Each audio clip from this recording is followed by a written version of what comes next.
We all come from different places, and we've had such varying experiences.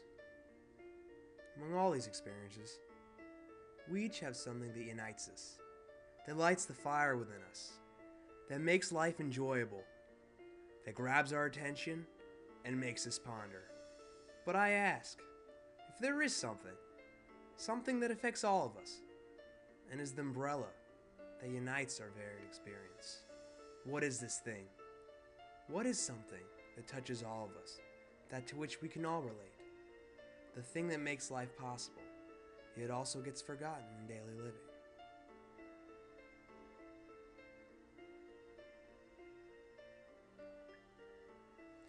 Thick canopies of the trees billow in the wind quietly mask the intensity of life thriving just beneath.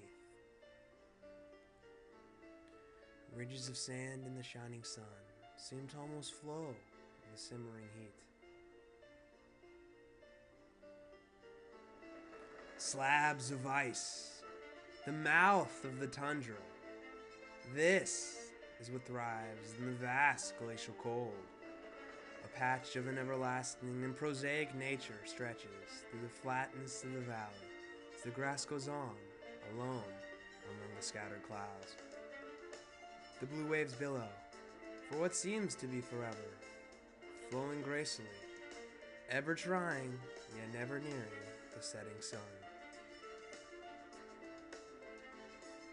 Nature. Nature calls to us. It unites us. It glistens our days and enlivens our souls.